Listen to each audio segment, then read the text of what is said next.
आप सभी का एग्जाम नगरी की यूट्यूब स्टूडियो प्लेटफॉर्म पे स्वागत है। जैसा कि हम बात कर रहे हैं UP triple S C, UP P S C, TGT, PGT, UP TET, C TET या शिक्षक भर्ती, एसएससी या बैंक या सभी यूनिवर्सिटी से रिलेटेड जो भी सूचनाएं होती है आपको सभी एग्जाम नगरी में मिलती हैं। उसके साथ साथ अगर हम बात करें तो शिक्षा जगत से रिलेटेड, चाहे उत्तर प्रदेश राज्य की हो या अन्य राज्य की हो, या ऐसी सूचनाएं जो विद्यार्थी हित से संबंधी होती है, चाहे बेसिक शिक्षा विभाग से हो या माध्यमिक शिक्षा विभाग से हो, या अन्य सूचनाएं आपको चाहे वो करंट अफेयर्स की हों, सभी आपको एग्ज़ाम नगरी एक ही प्लेटफॉर्म पर प्रोवाइड कराने की कोशिश करता रहा है और करता रहेगा। उसी क्रम पर अगर हम देखें तो आज के समाचार पत्रों पर छपी विभिन्न सूचनाएं जो कि 20 जुलाई 2023 से संबंधित है, मतलब आज की डेट से संबंधित है, और हर डेट बाय डेट हम आपको सूचना प्रोवाइड कराते रहते हैं। जैसे आपको अगर कोई डेट की सूचना चाहिए तो आप जाकर वीडियो में पीछे हर डेट की सूचनाएं आप देख सकते हैं, क्योंकि कोई भी सूचना हो छोटी या बड़ी,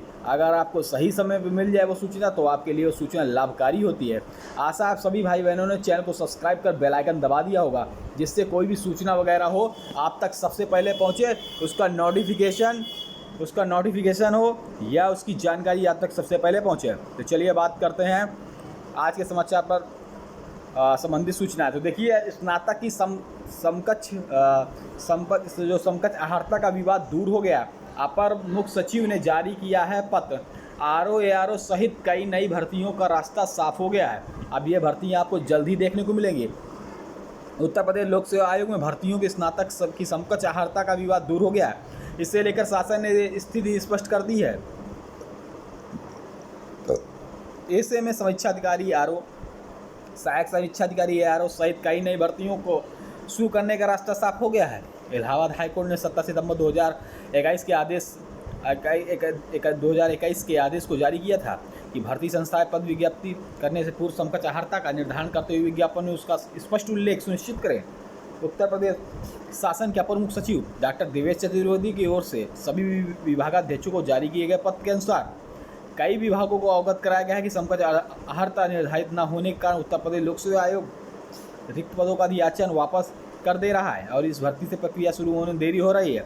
अपर मुख्य सचिव ने पत्र में स्पष्ट किया कि केंद्र अथवा किसी राज्य सरकार की ओर से विधि द्वारा स्थापित किसी विश्वविद्यालय या डीम्ड विश्वविद्यालय या संस्थान अध्ययन किसी भी शाखा में यदि स्नातक की उपाधि प्रदान करता है तो ये समस्त उपाधि स्नातक के रूप में मान्य होंगी। साथ ही केंद्रीय शिक्षा मंत्रालय मान्यता प्राप्त विभिन्न व्यावसायिक निकाय संस्थानों संचालित तकनीकी पाठ्यक्रमों में प्रदान की गई स्नातक स्तर की उपाधियां शिक्षा मंत्रालय अखिल भारतीय तकनीकी शिक्षा परिषद द्वारा समय समय पर निर्गत दिशा निर्देश के अधीन स्नातक के समकक्ष मान्य की जाएंगी। तो देखिए, जो भी स्नातक से रिलेटेड अहर्ता थी अब वो सब मान्य की जा रही हैं। तो जो भी न्यूज़ है आप तक मिल रही है, ठीक है। तो चलिए दूसरी न्यूज़ देखते हैं। देखिए, लेखपाल के 4,500 पदों पर होगी भर्ती। 12,599 पद हैं खाली। पिछले वर्ष हुई भर्ती का परिणाम अब तक नहीं हो सका है घोषित, लेकिन देखिए घोषित हो परिणाम तो आ चुका है, लेकिन अभी डीवी बाकी है। डीवी के बाद जो फाइनल परिणाम है वो घोषित होना बाकी है। लेखपाल के लगभग 4500 पदों पर होगी। राजस्व परिषद इन पदों की भर्ती कराने के लिए तैयारी कर रहा है। इस संबंध में परिषद की ओर से जल्द ही उत्तर प्रदेश अधीनस्थ सेवा चयन आयोग को भर्ती प्रस्ताव भेजने की तैयारी। प्रदेश में लेखपाल के 30,827 पद संशोधित हैं। इनमें से 8,288 पद भरे हैं, जबकि 12,599 पद रिक्त हैं। इन पदों पर 8,085 पदों पर भर्ती के लिए उत्तर प्रदेश अधीनस्थ सेवा चयन आयोग ने पिछले वर्ष जुलाई में परीक्षा कराई थी, लेकिन इसका परिणाम अब तक घोषित नहीं किया जा सका है। शेष लगभग 4500 पदों पर चयन के लिए आयोग फिर से भर्ती पर प्रस्ताव भेजने के लिए कागजात जारी है। राजस्व परिषद ने सभी मंडलों के लेखपालों को 30 जून 2023 तक के रिक्त पदों का विवरण मांगा है। आगरा की छोड़ दे तो बाकी मंडलों में रिक्तियों का विवरण भेजा जा चुका है। भर्ती के लिए परिषद की ओर से आयोग प्रस्ताव भेजने के विलंब इसलिए हो रहा है क्योंकि आयोग भर्ती के लिए पिछले वर्ष 31 जुलाई तक आयोजित की गई परीक्षा का अब तक अंतिम चयन परिणाम नहीं घोषित कर सका है। लेखपाल के पदों की भर्ती पिछली 2016 में हुई थी। दिल्ली पुलिस की भर्ती में धांधली, 6 गिरफ्तार। आरोपियों में 3 दिल्ली पुलिस के जवान। पास करवाने के लिए 9 लाख रुपए लिए थे।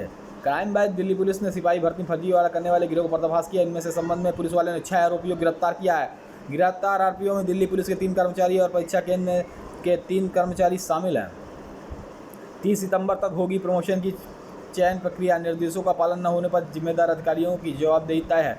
मुख्य सचिव की ओर से जारी शासनादेश। अंतर जनपदीय पारस्परिक तबादलों का सत्यापन। तो सीबीएसई शिक्षा परिषद में शिक्षकों के अंतर जनपदीय पारस्परिक तबादलों के लिए आवेदन प्रक्रिया पूरी हो चुकी है। सत्यापन पूरा करने पर तबादलों की सूची जारी कर दी जाएगी। 6 वर्ष में 1.64 लाख शिक्षकों की भर्ती है। SAISTE की उपाधियाँ भी स्नातक के समकक्ष। तो राज्य स्तर ने स्नातक होने वाली भर्तियों की जो समकक्षता तय कर दी है। शासनादेश ने राज्य सरकार को विधि द्वारा डीम्ड यूनिवर्सिटियाँ या संस्था के कोई भी तकनीकी डिग्री है राज्य सरकार या स्नातक, तो सभी डिग्री मान्य होंगी, स्नातक के समकक्ष भी मानी जाएगी। अगली है शिक्षक नियुक्ति 1500 अधिक केंद्रों पर होगी परीक्षा। देखिए पटना या बिहार शिक्षा भर्ती से रिलेटेड खबर है। शिक्षक भर्ती नियुक्ति की परीक्षा राज्य के 1500 अधिक केंद्रों पर होने की संभावना। बिहार लोक सेवा आयोग की ओर से शिक्षक नियुक्ति की परीक्षा की तैयारी जोर शोर से की जा रही। परीक्षा के अब तक 8.5 लाख ने अभ्यर्थियों पंजीकरण कराए, वहीं 7.5 लाख अभ्यर्थियों को फाइनल हो गया है।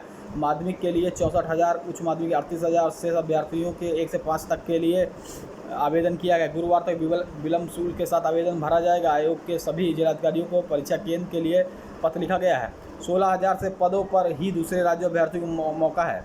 तो देखिए क्या अनारक्षित वर्ग के बिहार के बाहर के अभ्यर्थियों को देना होगा आवेदन। बिहार छोड़कर अन्य राज्यों को राष्ट्रीय स्तर पर नहीं होती है STT। तो देखिए बिहार को छोड़कर अन्य राज्यों या राष्ट्रीय स्तर पर नहीं होती TT, ठीक है। बिहार लोक सेवा आयोग में चल रही 16,000 पदों पर दूसरे राज्य अभ्यर्थियों को आवेदन देंगे। राज्य सरकार नियुक्ति के सभी राज्य अभ्यर्थियों के लिए आवेदन की हरी झंडी दी, लेकिन अभी भी यह रास्ता साफ है कि आरक्षण का लाभ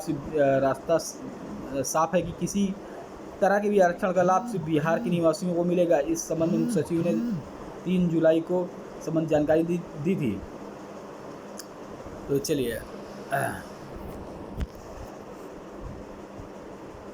परीक्षा में दर्ज होगी ऑनलाइन उपस्थिति। लखनऊ विश्वविद्यालय की सेमेस्टर में अब तक परीक्षा की ऑनलाइन उपस्थिति भी दर्ज की जाएगी। 22 जुलाई से शुरू होने वाली 5 जिलों की परीक्षाओं में इसे लागू किया जाएगा। LU संबंध कॉलेजों में 22 जुलाई से स्नातक सेमेस्टर परीक्षा शुरू होंगी। इसके लिए 195 परीक्षा के 23 नोडल सेंटर बनाए गए हैं। इन सभी परीक्षा केंद्रों को केंद्र पर सेंटर सुपरिटेंडेंट ऑनलाइन उपस्थिति दर्ज करनी होगी। पॉलिटेक्निक प्रवेश परीक्षा अब अगस्त के पहले सप्ताह में। CUET से देश भर के 3.43 लाख छात्रों ने भरा इलाहाबाद विश्वविद्यालय का विकल्प। इस आंकड़े से देश के विश्वविद्यालयों में चौथे स्थान पर रहा इलाहाबाद विश्वविद्यालय। आर्य कन्या में स्नातक और स्नातक की प्रक्रिया शुरू हो गई है। CUET आवेदन इलाहाबाद विश्वविद्यालय देश भर के शीर्ष 4 विश्वविद्यालयों में से शामिल रहा। PG पाठ्यक्रमों में दाखिले के लिए आवेदन शुरू हो गए हैं। 320 सीटें के लिए KQE MA में काली चरण DAV में भी दाखिले हैं। 17 जुलाई की अंतिम तिथि है LU के PG कोर्सों के लिए आवेदन की। क्रिश्चियन कॉलेज में 24 होंगे प्रवेश। LU में प्रवेश परीक्षाएं जो कि 5 अगस्त से। फार्मासिस्टों ने सौंपा मांगों का ज्ञापन। फार्मासिस्ट वेलफेयर फाउंडेशन की ओर से बुधवार को मांगों से संबंधित एक ज्ञापन DM संजय खत्री को सौंपा गया है। ज्ञापन में ड्रग एंड कॉस्मेटिक एक्ट से कड़ाई पालन करवाने, बिना लाइसेंस संचालित मेडिकल स्टोर बंद करवाने, ऑनलाइन नशीली दवाओं कारोबार रोक लगाने की मांग की गई। इस मौके पर फाउंडेशन के अध्यक्ष आशीष पांडे, सचिव प्रवीण मिश्रा, प्रदेश अध्यक्ष उदय भान सिंह, प्रदेश सचिव अनस अहमद, चंद्रवली, बालेंदु भूषण मिश्रा, राजेंद्र मोहरा आदि मौजूद रहे। मुक्त विश्वविद्यालयों के नए सत्र में प्रवेश प्रारंभ हो गए। आर्य कन्या में प्रवेश के लिए करें आवेदन। राजेश टंडन उत्तर प्रदेश राजेश टंडन मुक्त विश्वविद्यालय के 23-24 का ऑनलाइन प्रवेश परीक्षा के लिए शुभारंभ बुधवार को कुलपति सीमा सिंह ने किया है। इस अवसर पर उन्होंने प्रवेश लेने वाली MCOM की छात्रा श्वेता त्रिपाठी तथा BA की छात्रा दिशा पाल को शुभकामनाएं दी हैं। 30 सितंबर तक करे पूरी प्रमोशन की चयन प्रक्रिया। निर्देशों को पालन न होने पर जिम्मेदार अधिकारियों की जवाबदेही तय। मुख्य सचिव की ओर से जारी शासनादेश। माध्यमिक स्कूलों के भवन सुधरेंगे, सुविधाएं बढ़ेंगी। DBT वितरण समारोह में बोले मुख्यमंत्री, सरकारी स्कूलों में बढ़े हैं छात्र। स्नातक की कक्षता तय, 10,000 भर्तियों का रास्ता साफ। उत्तर प्रदेश लोक सेवा में 6900 भर्तियाँ रुकी। सितंबर 2021 रुकी भर्तियों में शासनादेश भी जारी। CUET के सिर्फ 3 विश्वविद्यालयों में इलाहाबाद विश्वविद्यालय। चीन से अधिक 6.4% रहेगी भारत की विकास दर। एडीपी ने विकास दर की वृद्धि 6.4 रखा। तो देखिए 6.4 है, चीन से अधिक है भारत की विकास दर। ठीक है, चलिए अगला देखते हैं। महंगाई के अनुमान घटाकर 4.9% किया। 7.2% रही थी जीडीपी की वृद्धि 22-23 में। माध्यमिक विद्यालयों में चलेगा ऑपरेशन कायाकल्प फेज 2। 119 करोड़ बच्चों को यूनिफॉर्म, जूते, मोजे, स्टेशनरी के लिए खातों में भेजे जाएंगे 2300 करोड़। 6 साल में 1.64 लाख शिक्षक भर्तियाँ। अब हर जिले में होगा एक विश्वविद्यालय। मुख्यमंत्री योगी आदित्यनाथ ने उच्च शिक्षा संस्थानों के प्रमुखों के साथ की बैठक। बोले एक जिले मेडिकल अब कॉलेज की तरह। इसमें भी जोर दिया है प्रदेश में एक जिला एक मेडिकल कॉलेज की संकल्प पूरा होने के करीब में। ऐसे में अब उच्च शिक्षा को बढ़ावा देंगे। हर जिले में विश्वविद्यालय खोलने का नया लक्ष्य तय किया गया है। ऐसे जिले जहां अभी भी एक भी सरकारी या निजी विश्वविद्यालय नहीं है वहां विश्वविद्यालय खोला जाएगा। बुधवार को इसे लेकर मुख्यमंत्री योगी आदित्यनाथ उच्च शिक्षा संस्थानों के साथ बैठक की है। इसमें दक्षिण भारत सहित देश के कई प्रतिष्ठान निजी विश्वविद्यालयों के प्रमुख व अधिकारी मौजूद रहे। अपने सरकारी आवास पर आयोजित बैठक में मुख्यमंत्री ने कहा कि सबसे ज़्यादा युवा आबादी वाले इस राज्य में शिक्षा क्षेत्र में अनंत संभावनाएं। ऐसे में निजी क्षेत्र का इसका भरपूर लाभ उठाना चाहिए। यूपी में प्राचीन काल से ही शिक्षा का प्रमुख केंद्र रहा है। काशी इसका श्रेष्ठ उदाहरण है। काशी, मथुरा और संस्कृत सभ्यता के बीच प्राचीन नगर रहे हैं। बीते दशकों में उच्च शिक्षा से लोगों को मुंह मोड़ रहे थे, लेकिन प्रधानमंत्री नरेंद्र मोदी के नेतृत्व में शिक्षा के प्रति सकारात्मक भाव पैदा हुआ। तबादलों के लिए आवेदन प्रक्रिया पूरी, सत्यापन 22 तक। पता न होने से 16,000 से अधिक NRI के पैन कार्ड निष्क्रिय हो गए। निष्क्रिय पैन से भी ITR भरने की अनुमति है। आधार से जुड़े न होने के कारण निष्क्रिय हो गए हैं NRI के पैन कार्ड। देखिए ये कुछ रोजगार संबंधी सूचनाएं हैं। जिससे एसिक में रोजगार के अवसर हैं। 93 पद सुपर स्पेशलिस्ट सीनियर रेजिडेंट के पद खाली हैं। वैसे ही BTSC ने जारी किया 76 पदों पर विज्ञापन। वेल्डर के पदों पर मौके। NESTS से निकली भर्ती 6,329 पद है।